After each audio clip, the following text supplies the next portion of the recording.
Y ya le damos la bienvenida a Rafael Radi, un gusto recibirlo, bienvenido a esta mesa de trabajo, y en Televisión Nacional también es un gusto tenerlo acá. Muchas gracias por la invitación y por estar en este espacio de televisión pública.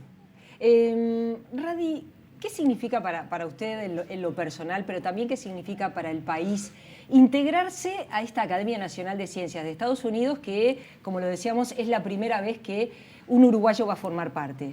Bueno, desde el punto de vista personal, en lo que es la carrera académica de un científico, representa para cualquier científico uno de los jalones más altos a los que uno puede acceder por el prestigio de la Academia de Ciencias de Estados Unidos, por lo que representa el proceso de elección, que es muy complejo y en donde en definitiva son los pares quien definen quién puede ingresar. El proceso es extremadamente riguroso, tiene múltiples etapas de chequeos y eliminación de posibles candidatos, es absolutamente confidencial y por lo tanto, bueno, llegar al final de esa etapa y ser incorporado en lo personal es realmente una gran alegría, un enorme honor y creo que eso naturalmente, y así lo entiendo yo, por un lado representa, es como un elemento que trasunta la maduración del sistema científico nacional, que en este caso a través de mi persona se concretó en esta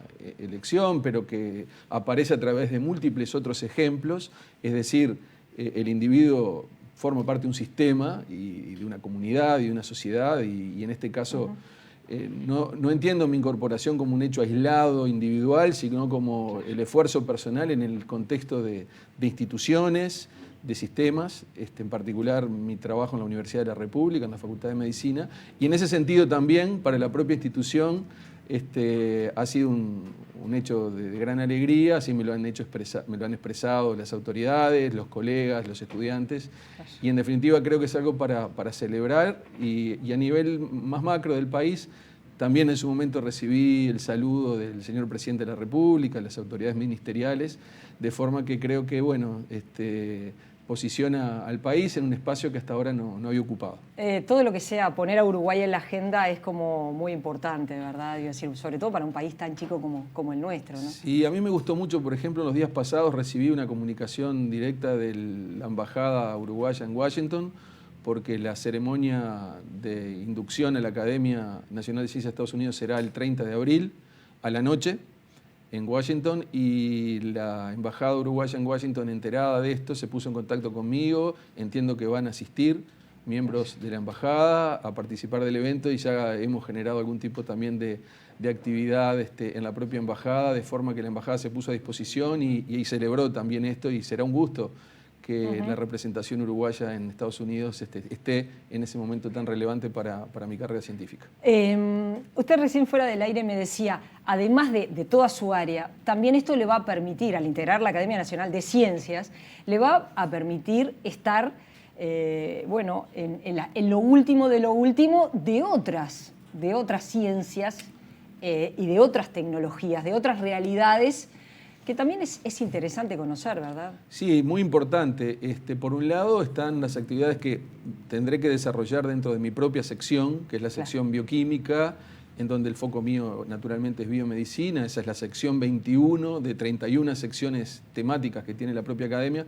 Pero después hay una cantidad de actividades transversales que cruzan todas las secciones de grandes temas. En uno de los que voy a participar es el estado actual de los océanos, por ejemplo.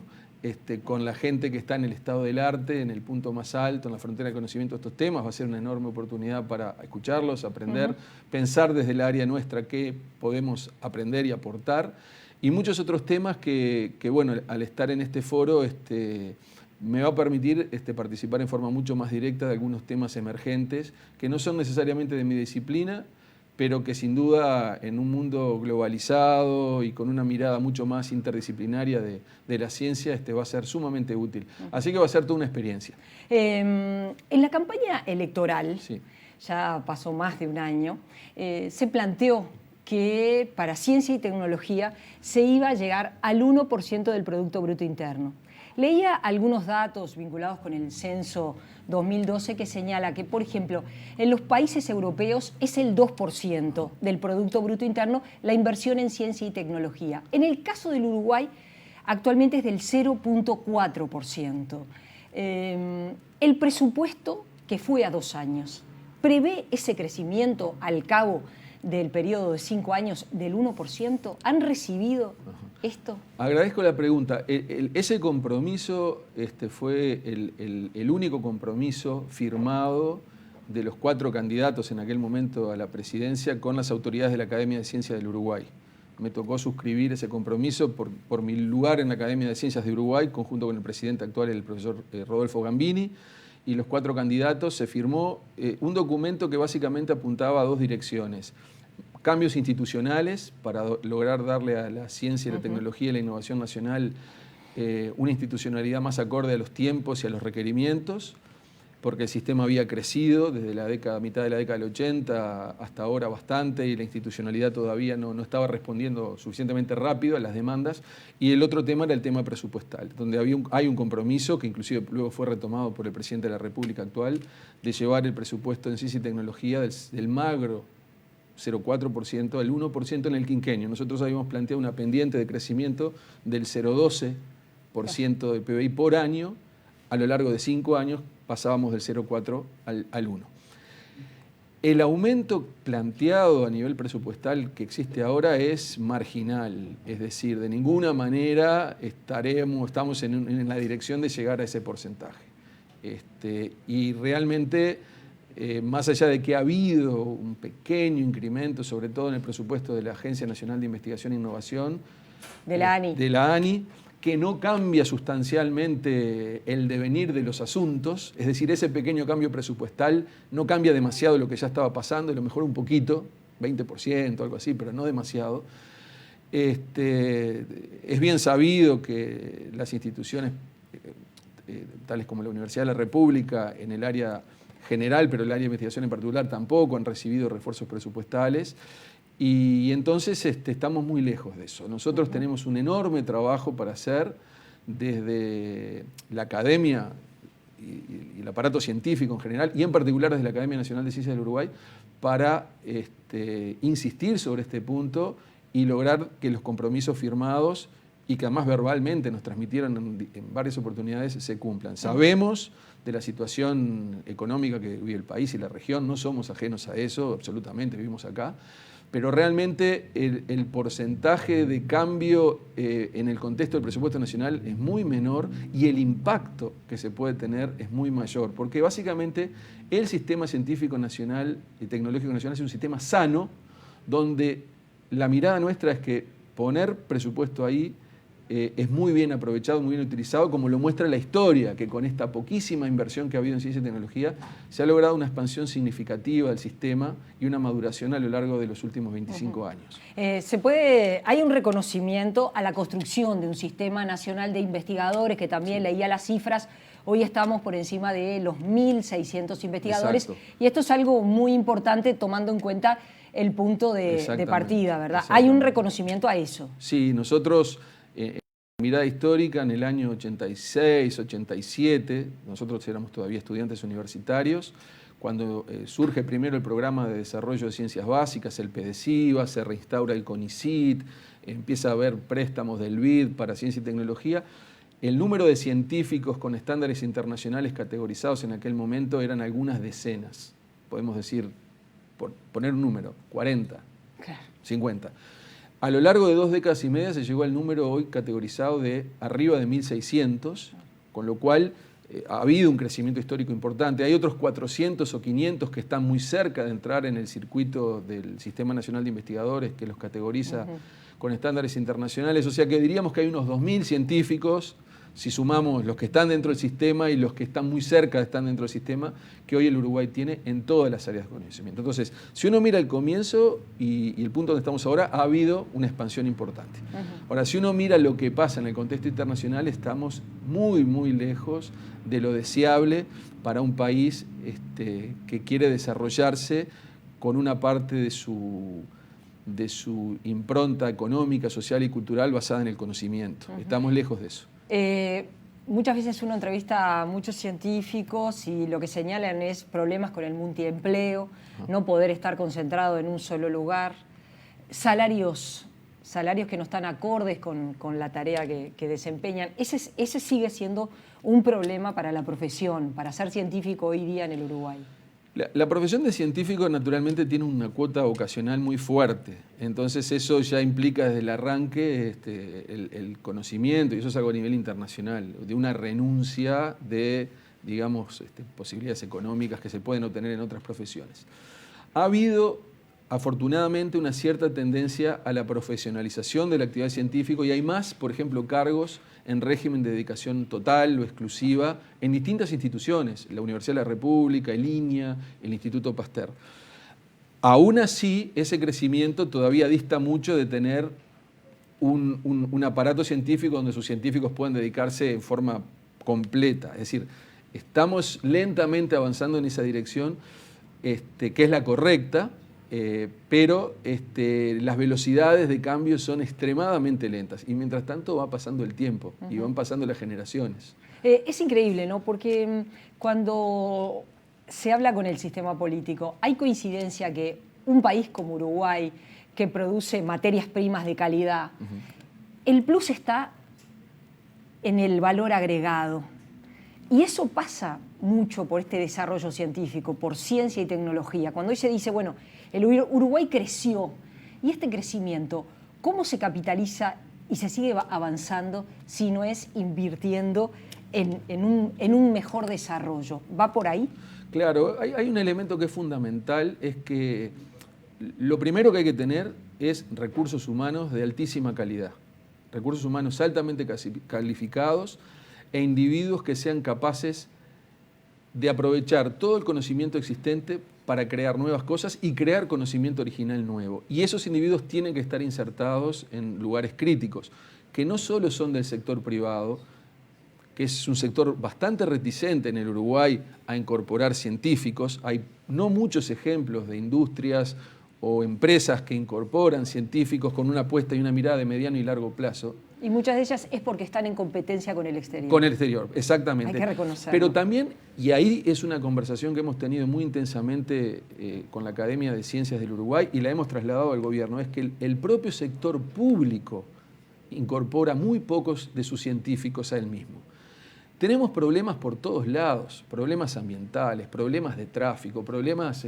quizás uno de los problemas que se ha resuelto mejor en el Uruguay lo lideró un científico, que es el tema energético. Una persona salida del corazón de la Universidad de la República, que es Ramón Méndez, que se movió desde el investigador perdón, disculpas, movió desde el investigador a la persona desde el Poder Ejecutivo que hizo una transformación importante. Pero la hizo con una mirada muy moderna, científica, analizando la evidencia a nivel internacional, con una mirada a mediano y largo plazo. Bueno, ese ejemplo lo deberíamos repetir en todos los espacios del Estado, donde realmente todos tenemos múltiples ejemplos de cosas que no se están haciendo bien y de errores que han habido que implican decenas de millones de dólares que luego hay que volver atrás. Y si uno piensa, por ejemplo, lo que pasó en el Corredor Garzón, que es realmente un disparate en cuanto a lo que se invirtió y lo que no se obtuvo. ¿Cuál fue el proyecto ese? ¿Quién lo definió? ¿Quiénes fueron los expertos participantes? ¿Se consultaron científicos? ¿Qué pasa con eso? Pero podemos hablar de múltiples casos más. Entonces hay una cantidad de cosas que los científicos somos muy buenos para predecir cosas. No con la bola de cristal, sino a través de el aprovechamiento de la evidencia y planteando hipótesis de trabajo que se comprueban o se refutan y con etapas intermedias de chequeo. Bueno, esa metodología de trabajo con un aparato científico que existe, con gente joven, sería muy interesante, como pasa en países como Alemania, por ejemplo, o Estados Unidos, que parte de ese capital no solo quede en las instituciones de educación terciaria superior o en los institutos de investigación, sino que se inserte en el aparato del Estado, obviamente que se inserte en el sector privado. Y ahí tenemos un cambio cultural muy fuerte y decisiones políticas importantes que hay que tomar.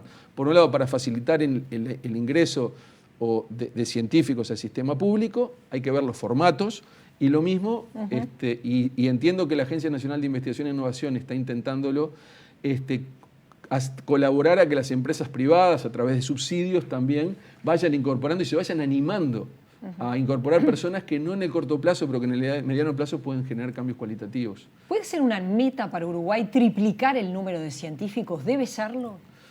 Bueno, eso es una conversación que también ha estado.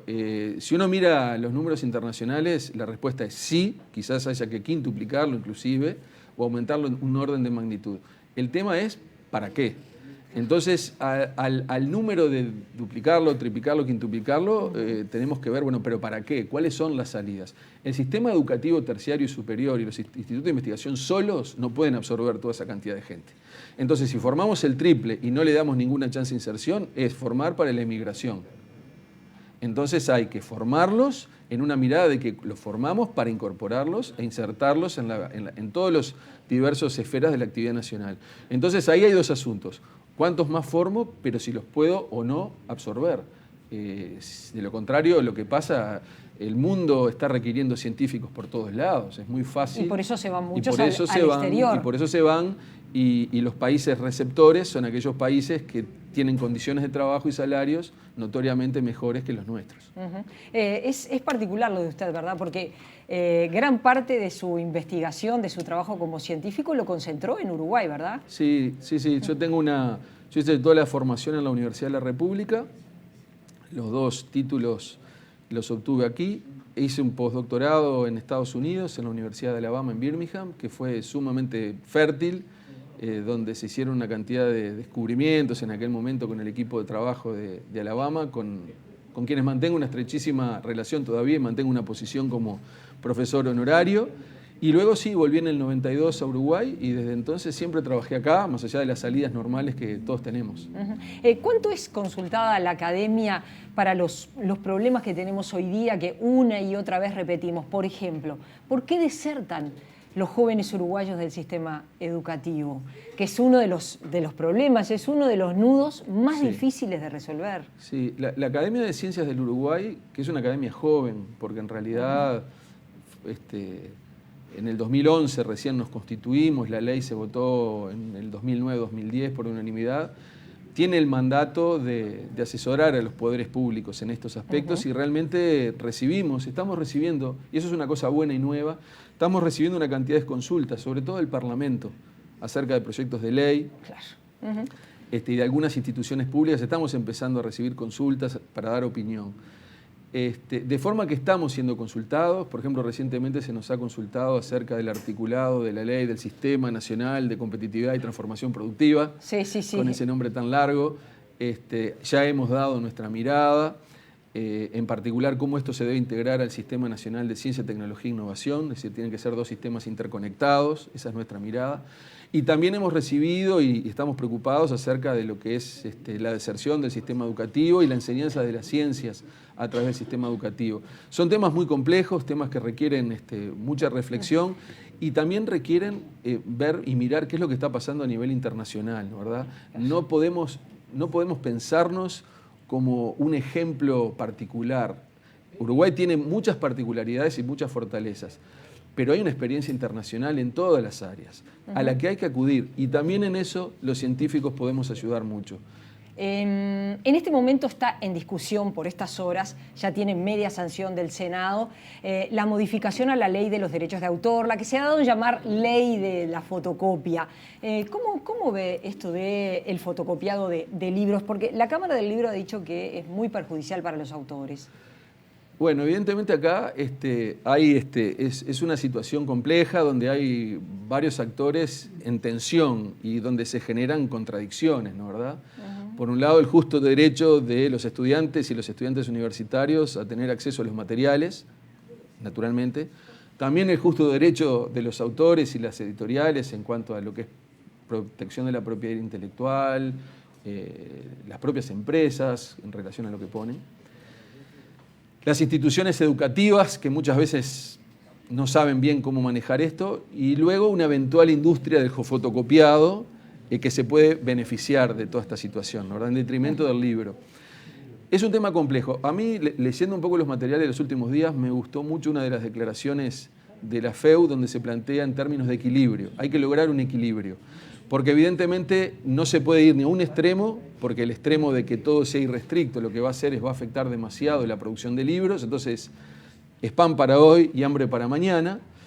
Y tampoco se puede generar una cosa cerrada donde no se le da acceso, porque además lo que el autor quiere es que sus materiales se lean. Claro. Es bueno que se lean, el autor quiere que se lean. Entonces, ¿cómo lograr ese equilibrio? Yo creo que hay un problema que tiene que ver cómo las instituciones procesan el acceso de los materiales a sus estudiantes. En las instituciones del exterior donde me toca participar, lo que habitualmente hacen las bibliotecas es compran las licencias, por ejemplo, para los libros de texto. Cada estudiante tiene una palabra clave, ingresa al libro, porque la institución pagó la licencia, el estudiante tiene acceso a todo el libro, lo imprime, sale la hoja diciendo Rafael Radi imprimió esto el 15 de abril de 2016 y todo en orden. De forma que hay formas de hacerlo en forma civilizada, requiere inversión de las instituciones terciarias y acuerdos. Ahora, Uruguay ya tiene una experiencia preliminar de esto, que es el portal Timbó. El portal Timbó, que es financiado por la Agencia Nacional de Investigación e Innovación, cubre una cantidad de revistas, son miles de revistas, a las que el sistema educativo y los participantes de él, profesores y estudiantes, tienen acceso a través de las instituciones con una licencia y donde yo puedo bajar los artículos, imprimirlos y leerlos. Entonces no estamos hablando de algo que es totalmente ajeno al Uruguay. Ahora, la solución de largo plazo, regularizar esto, implica que aquellos textos, por ejemplo, que las facultades y las universidades ponen como lectura, que se logren acuerdos con las casas editoriales, que se compran las licencias y ahí en forma universal para todos aquellos que están matriculados en la institución, bajan los materiales y estamos todos felices. Esa es para mí la solución de largo plazo. En el corto plazo, esta solución hay que ver cómo funciona, habrá que ver si hay cambios o no cambios en lo que las editoriales y los autores generan. Lo que sí hay que tener mucho cuidado es que esto no se transforme en un negocio secundario para una industria paralela ajena a la industria editorial. En ese caso prefiero que las fotocopias las haga la propia institución. Y en ese caso, que la institución asegure o que no lucra con la fotocopia, o si hay un lucro, que ese lucro de alguna forma sea redirigido o a la propia institución o a las editoriales o al autor. Quiere decir que no está de acuerdo con cómo está hoy puesta en la ley. Bueno, yo no conozco el detalle. Me parece que hay muchas sutilezas que trabajar y hay que buscar ese equilibrio y hay que ir a soluciones más sustentables y más duraderas.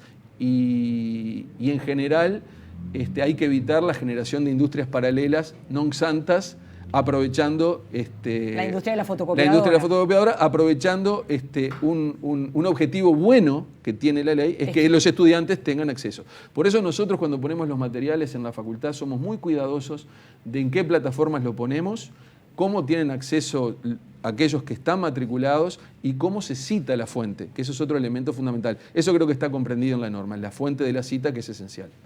Radi, gracias por haber venido, felicitaciones. Muchas gracias. Y bueno, volvemos a conversar en cualquier momento, sobre todo después que vuelva de Estados Unidos. Bueno, un gusto. Muchas gracias. Nosotros continuamos en la mañana.